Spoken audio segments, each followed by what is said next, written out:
agak bingung nih, apa namanya, mau demonya nih Pak, karena yang demonya ada di sebelah sana. Biasanya saya demo sendiri dari laptop saya. Mungkin ini saja, barangkali sesi tanya jawab, kan banyak pertanyaan mungkin ya Pak ya. Ya, nanti pada saat ada pertanyaan, mungkin kalau diperlukan dalam menjawabnya perlu demo, nah nanti tim yang akan demo biar bersiap-siap gitu Pak. Baik, ini saya perlu bantuan Bapak tetap, karena yang saya tidak punya akses ke daftar pertanyaan.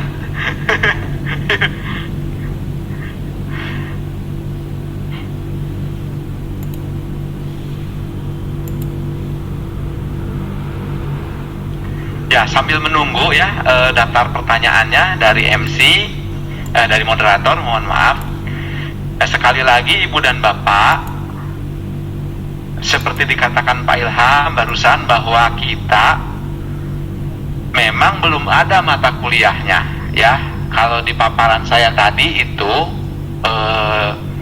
baru yang oranye saja, yang warna oranye, bahwa sekarang sedang dibentuk mata kuliahnya.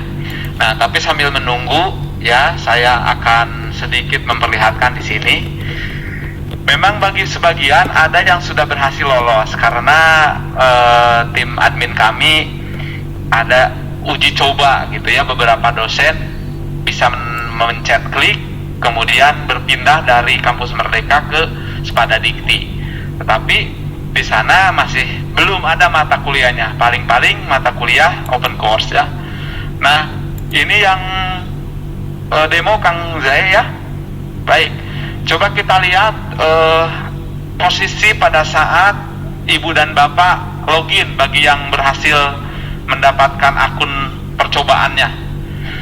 Nah, berarti pada saat Ibu dan Bapak login dari Kampus Merdeka, maka yang di hadapan Ibu dan Bapak adalah seperti ini, seperti yang ada di layar.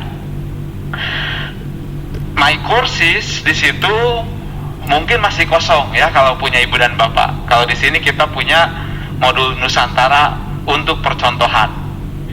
Nah, tetapi kalau kita lihat di atas ada open course ya di slider. Coba kalau kita klik itu ada beberapa. Nah, di situ ada contoh juga sebuah open course multimedia learning. Kebetulan itu salah satu untuk percontohan. Nah, karena punya Ibu dan Bapak mungkin tidak akan jauh dari sisi struktur ya dengan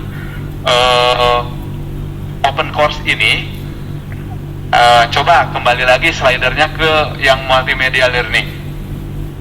Nah, yang ini ya. Ini adalah sebuah percontohan untuk di LMS Pada Dikti ini, dimana kita punya mata kuliah, nanti akan ada sistem approvalnya ya, siap kayak di situ. Tapi ini supaya dulu saya memberikan contoh daripada susah-susah nyari ke orang lain, saya mau punya kuliah pilih yang ini. Nah, jadi boleh dilihat-lihat. Yang panduan Pada Dikti ini sebetulnya bukan mata kuliah, tetapi isinya kan informasi ya. Di dalamnya ada video tutorial, ada PDF gitu, sehingga itu dapat diakses oleh semua pihak untuk melihat Spada Dikti dengan berbagai aktivitasnya yang sudah berjalan. Nah, mari kita lihat. Kalau dari Pak Ilham belum ada pertanyaan, saya sambil mengisi waktu saja ini Pak, mendemokan ini ya, memperkenalkan. Nah, baik, mari kita coba masuk ke open course yang multimedia learning. Nah, kalau kita masuk ke dalam, maka kita lihat di sini ada beberapa tampilan ya. Di kolom sebelah kiri itu table of contents. Di sini ada bab introduction, di mana itu yang langsung kita lihat di sebelah kanannya. Dalam hal ini ada tulisan IF 6048 Multimedia Learning. Nah, kemudian saya mencoba menyimpan di situ ada kuliah publik ya, teknologi pembelajaran masa depan. Itu contoh file bertipe PPTX, PowerPoint. Nah, file ini, kalau PPTX ini dapat dimainkan langsung sebetulnya. Coba Kang Zae mainkan langsung sekali lagi supaya full screen. Yang pojok paling kanan bawah, mode slideshow, diklik sekali lagi. Nah, jadi dengan LMS pada Dikti kita tidak perlu lagi menjalankan Microsoft PowerPoint secara terpisah, karena kita dapat langsung menjalankannya dari LMS gitu. Jadi sudah mengurangi satu kali kerjaan. Dan satu lagi, Vicon ya, Vicon mau MS Teams, Microsoft Teams ataupun Zoom ataupun Google Meet misalkan atau yang lain, itu pun sudah dapat diintegrasikan sehingga kita tinggal masuk ke kuliah kita, membuat pencet satu tombol, kita sebagai dosen ataupun nanti mahasiswa kita tidak perlu menjalankan Zoom secara terpisah. Absensi pun demikian ya, ketika biasanya kita melakukan presensi atau absensi ya, yang salah kaprahnya di sistem yang lain, di AAMS biasanya. Nah, kita sekarang tidak perlu, kita lakukan presensinya atau yang lebih tepatnya engagementnya di LMS, sehingga nanti semuanya terkumpul. Baik, coba kita lihat next aja ini untuk memperlihatkan. Nah, animasinya pun berjalan di sini ya. Klik lagi. Nah, seperti itu. Ini adalah salah satu contoh gambaran jurnal Q1 ya, yang sedang proses sekarang reviewnya tahap 2. Baik, kita kembali lagi ke halaman utama. Ini contoh sekalian mendemokan bahwa LMS pada Dikti ini meskipun baru beberapa bulan dikembangkan, tapi kita ingin melihat jauh ke depan. Pasti masih banyak kekurangan, pasti masih banyak gading yang retak ya. Tetapi kita akan membangun sedikit demi sedikit ke depan sehingga punya gading yang luar biasa lah begitu. Meskipun ada retak-retaknya, tetapi manfaatnya kita maksimalkan. Nah, baik, kemudian di halaman awal ini ya, di bab 0 atau modul 0, kita lihat juga ke bawah. Coba scroll ke bawah. Nah, ini untuk keterangan saja ya. Kemudian ada dokumen silabusnya atau RPS, coba kita lihat. Nah, ini berupa PDF. Ya, bisa dilihat langsung di sini, preview ataupun langsung bisa di-download juga di bawahnya ya. Kalau di preview kan terbatas, mungkin ukurannya kecil. Kalau di-download ya bisa di zoom dan lain-lain. Baik, coba kita masuk ke modul 1. Nah, di modul 1 ini lihat, kita ada capaian pembelajaran apa ya, kemudian ada video pengantar. Coba kita cek video pengantarnya. Nah, seperti ini mengambil videonya bisa disimpan di LMS-nya langsung, asal ukurannya jangan lebih dari 100 MB ya.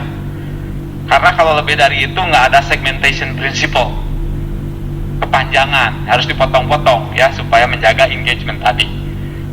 Tapi bisa juga dari YouTube, termasuk yang unlisted itu ya, yang tadi Mas Dian menerangkan. Mari kita coba mainkan untuk biar nggak penasaran.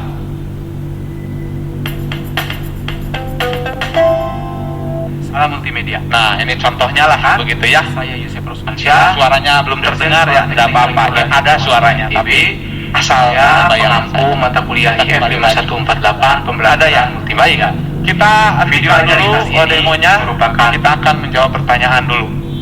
Baik, terima kasih Pak Yusef. Ini sudah banyak pertanyaan, jadi mungkin saya bacakan ya pertanyaannya dan nanti langsung dijawab. Pertama dari Amrina Yosada.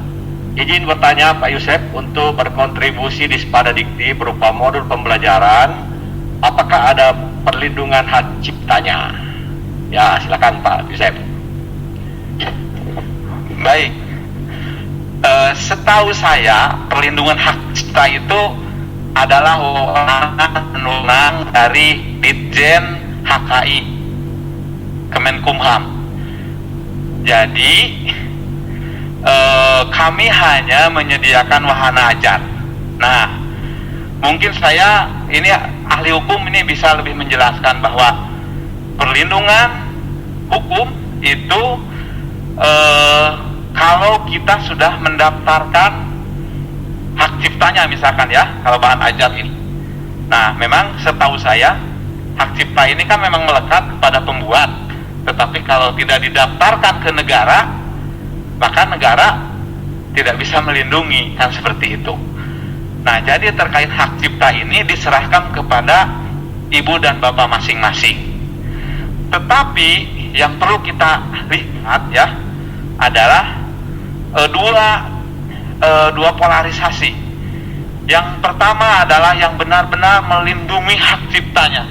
Misalkan bapak dan ibu membuat lagu, supaya benar-benar terlindungi hak ciptanya, maka ibu dan bapak menyerahkan hak ciptanya, menjualnya ke Apple, misalkan di iTunes.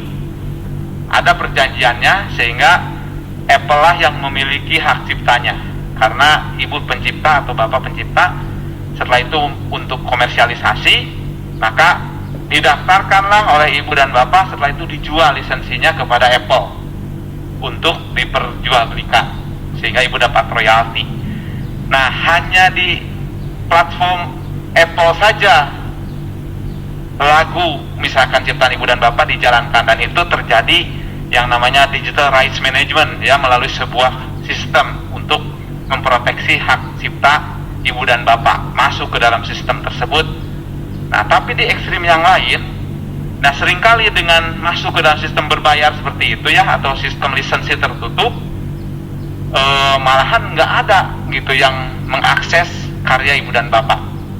Nah, sekarang yang ekstrim yang kedua adalah salah satu proteksi alamiah dari konten kita, justru kita membuka seluas-luasnya supaya sebanyak mungkin orang mengetahui bahwa itu ciptaan saya.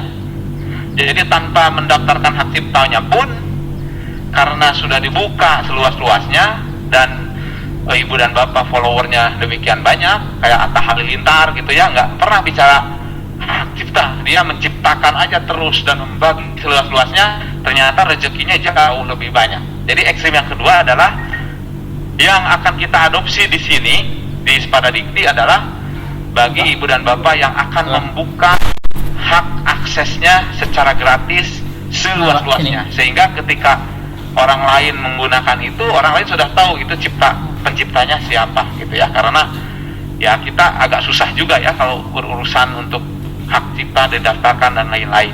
Nah, tetapi yang utama adalah bahwa perlindungan hukum itu melekat kepada ibu dan bapak masing-masing. Kalau ibu dan bapak sudah mendaftarkannya ke Ditjen HKI, maka ibu akan memperoleh perlindungan dari negara. Tapi kami menghimbau bahwa mendingan kita buka seluas-luasnya, jadi Open Educational Resources, OER itu ya.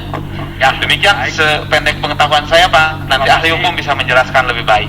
Jelas sekali ya. Jadi Spada Dikti tidak kontribut dalam hal hak cipta, tapi itu memang adalah ranah masing-masing, dan tadi opsinya ada dua ya. Apakah mau mendaftarkan sendiri di satu institusi atau mau membiarkan saja supaya justru kita semakin ngetop ya, semakin banyak yang menyaksikan mata kuliah kita, semakin ngetop kita, dan nanti akan ini memang ada transformasi di dalam hak cipta ini. Saya kira mudah-mudahan puas untuk jawaban ini, dan saya memilih-milih ya, berarti saya tidak mengurut pertanyaan, tapi saya memilih pertanyaan yang urgent untuk publik, itu yang saya jadi mohon maaf Bapak Ibu kalau ada yang saya lewati dulu, bukan berarti saya mendiskriminasi, tapi saya memilih-milih pertanyaan yang kira-kira publik need ya. Baik, berikutnya adalah Ibu Gerianta Wirawan dari Universitas Udayana. Apakah kalau sudah memiliki LMS seperti di PT kita sendiri bisa langsung diekspor ke Spada Dikti? Ya, itu penting. Silakan Pak. Baik. Kalau LMS-nya adalah Moodle seperti yang paling banyak digunakan di Indonesia, jawaban singkatnya bisa. Panjangnya adalah nanti kita ada workshopnya. Kemudian kan ada dari tim ya untuk melihat mungkin harusnya kan konten-konten yang sudah relevan terdapat mata saja kuliah silahkan yang nanti ngisi, dapat kan. di Sekarang import ke dalam LMS pada urusan Dikti. target sepada. Nah, kalau ternyata LMS-nya bukan Moodle, itu ceritanya bisa agak panjang, Pak, karena kita prioritas untuk bisa import dengan mudah ini dari LMS yang paling banyak digunakan Pak di Indonesia. Cari aja tambah-tambah. Demikian, Pak. Baik, terima kasih. Saya kira terjawab dengan baik. Selanjutnya Pimpronya Pak Yusuf berarti ya. dari Aam Iya, Ali kenal Rahman. Apakah untuk fasilitas video conference diberikan secara gratis Yang sehingga mana tidak yang usah merdeka, lagi kita berlangganan belajar, Zoom kapan atau bisa video ngisi conference gitu. lain? Ini penting juga. Tanya Silakan. di situ langsung, kan? Hah? Ini yang menjawab harus Pak Ilham. Apakah Kemendikbud menyediakan Iya. akun Nggak bisa ini lagi. Vicon gratis bagi para dosen? Itu di luar wewenang Iya. Pak Imron. Komnas Sepada Dikti. Pak Imron. Silahkan Pak Ilham Pak yang Imron. menjawab. PE. Terima kasih Pak Yusef. Jadi dilempar ke saya. Memang sudah pernah kita diskusikan sebelumnya Pak Yusef ya. Tapi Pakai kita belum Moodle saja. mendapatkan approval yang final dari pimpinan. Hah? Memang kita harapkan nanti, tapi kita juga lagi berpikir apakah bisa kita akomodasi. Bayangkan kalau Bapak Ibu semua Zoom-nya 1 juta dosennya ada di kita. Tapi pertanyaan ini kita bungkus dulu ya. Baik, terima kasih Pak Aam Ali Rahman. Berikutnya, apakah mahasiswa kami bisa gabung di SPADA sehingga dosen tidak mengelola pembelajaran 2 LMS mengingat mata kuliahnya sama? Jadi maksudnya di LMS PT-nya atau silakan Pak. Kalau secara teknis bisa, tapi secara kewenangan dan secara peraturan ini kembali lagi ke Bapak pertanyaannya, ke Ketua Supokja ini. Silakan Pak Ilham. Baik, terima kasih Bapak Ibu. Jadi user utama untuk Sepada Dikti baru ini nanti adalah Bapak Ibu sekalian. Untuk peserta workshop, Bapak adalah user pertama untuk ini karena Sepada Dikti baru akan dibuka setelah pendaftaran mata kuliah selesai di program ini. Nah, jadi itu nanti kita akan membuat rules-nya ya. Kita membuat rules-nya. Jadi untuk sementara barangkali di pertukaran mahasiswa merdeka ini ya silakan aja dulu, mungkin tetap ya Pak Yusef ya, kita mewajibkan Bapak Ibu dulu untuk memasukkan aksesnya ke sini, bahwa nanti integrasinya LMS di perguruan tinggi kita memerlukan rules tersendiri. Tetapi untuk tahun ini 2021 Sepada Dikti yang kita diskusikan ini belum diperuntukkan untuk seluruh publik, untuk seluruh university, tetapi khusus pertukaran mahasiswa merdeka. Walaupun Sepada Dikti ini memang dibangun untuk semuanya, Pak Yusef ya. Jadi untuk sementara saya kira begitu dulu. Jadi kita concern dulu pada pertukaran mahasiswa merdeka, upload aja. Nanti bagaimana keterkaitan kita dengan LMS di perguruan tinggi nanti akan kita kembangkan dan pasti ke sana sarannya. Baik. Terima kasih. Saya beberapa saya skip karena mungkin sudah dijelaskan tadi.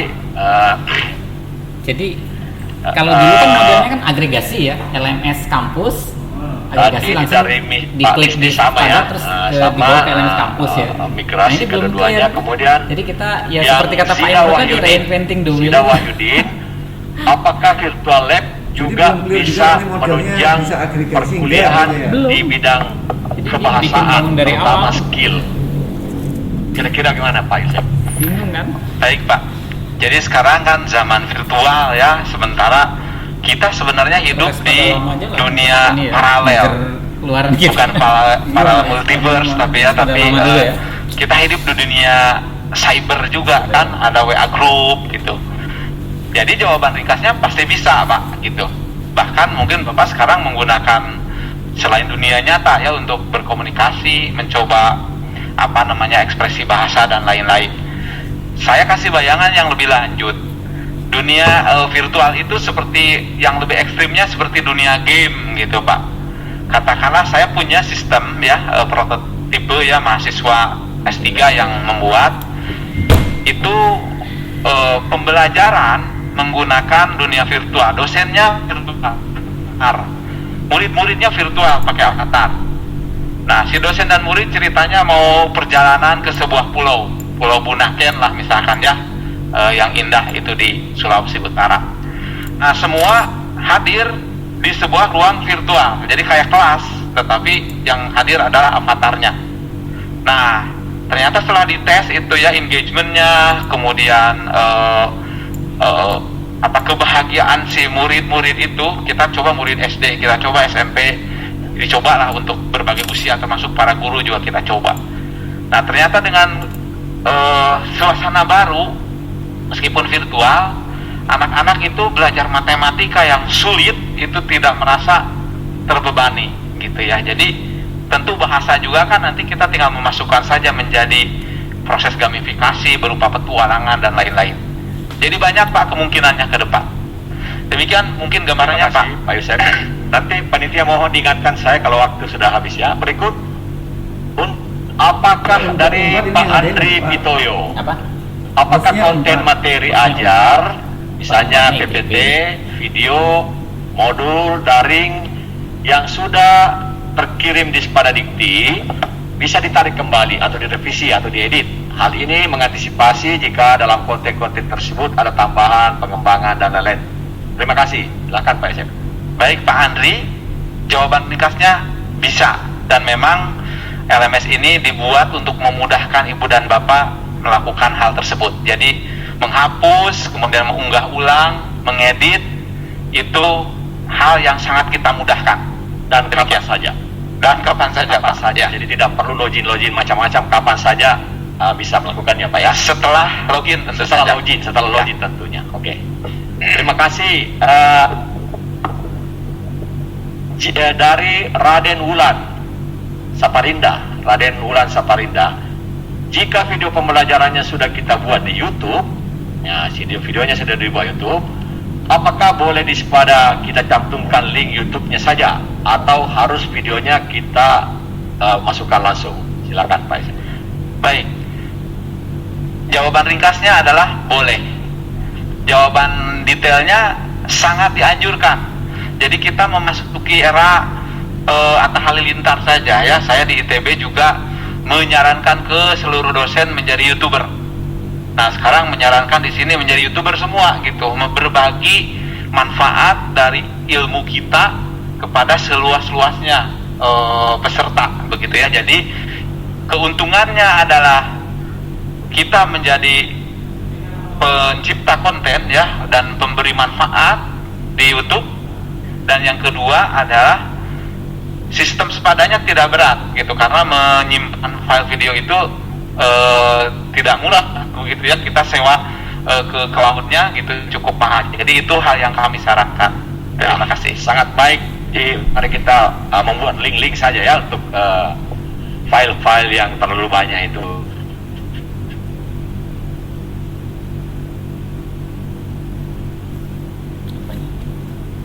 Udah tinggal institusinya juga dimasukkan ya, supaya kita bisa tahu. Saudara dari Pak Abdul Ghafur, apakah modul bentuk SCORM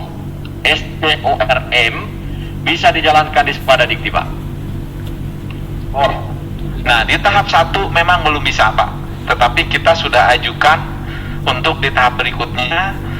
SCORM ini akan bisa digunakan untuk exchange dengan dengan LMS lain ya.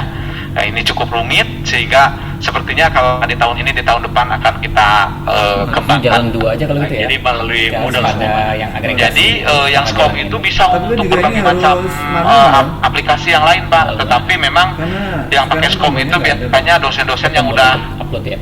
canggih Pak, udah hebat gitu Pak. Salah satu Pak Abdul Ghafur di sini, kepada yang sudah canggih-canggih mohon bersabar Pak, kita sedang mengerjakannya. Oke, terima kasih Pak Yusef. Pak Ghafur ya, disabar ya. Insya tahun depan kita akan akomodir. Dari Pak Jain Mustafa. Jadi sejak Zain Mustafa, dia ini kan, sejak dia saya yang bisa baru ini. pakai MS Team. pada Apakah Sepada bisa seperti MS Team Pak? itu. Sepada yang Ringkasnya itu untuk ini, proses pembelajaran iya, bisa. kan kita MS Teams itu kan untuk work group Coba ya, lagi, Pak, jadi coba. di dalamnya macam-macam, Dicoba ada Vicon gitu ya, diaktifkan ada lagi agregasi pertukaran programnya. file. Tetapi Kalau kalau untuk masih proses macet ya, pembelajaran sendiri, barangkali malahan Microsoft juga mengundang kami gitu untuk supaya LMS kita ini bisa tersedia dari Microsoft.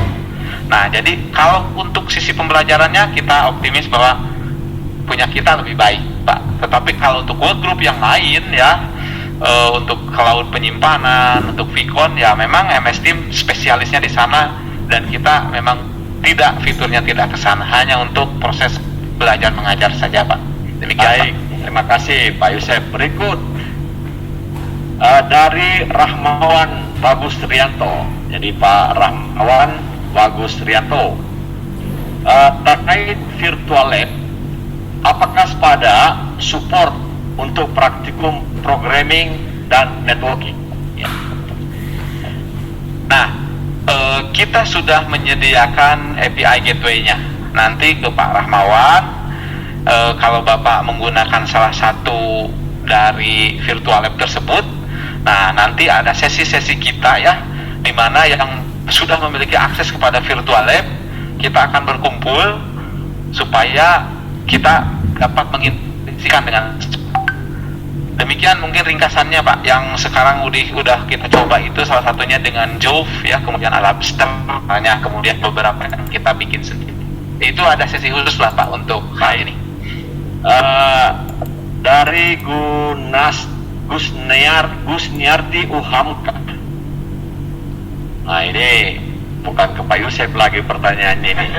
Apakah nanti akan ada pelatihan khusus untuk SPADA Dikti seperti SPADA sebelumnya? Harus, Pak. Jadi harus, saya aja jawab ya, Ibu Gusniati harus, dan tadi arahan Pak Dirjen sudah sepertinya mengarah ke situ. Jadi tentu, apalagi apa yang dibuat oleh Pak Yusef pasti juga detik by detik akan terus berkembang. Ya, oke. Pokoknya ada Ibu Gusniati. Tuh. Nah, Pak Yonatan dari Universitas Widya Kartika, tapi sepertinya udah dijawab tadi nih. Maaf, apa bedanya SPADA Dikti dengan SPADA Kemdikbud? Saya sudah jelaskan sekira ya. Tapi silakan Pak Yusef. Ya, kalau yang SPADA Dikti itu kan model. Jadi ketika ingin ada dashboard misalkan ya untuk educational data analytic bagi Ditjen Dikti, itu sulit. Satu. Yang kedua, kita tahu semua ya bahwa kalau model itu usernya lebih di atas 100.000, itu support. Nah, karena arsitekturnya memang basisnya kan monolitik ya,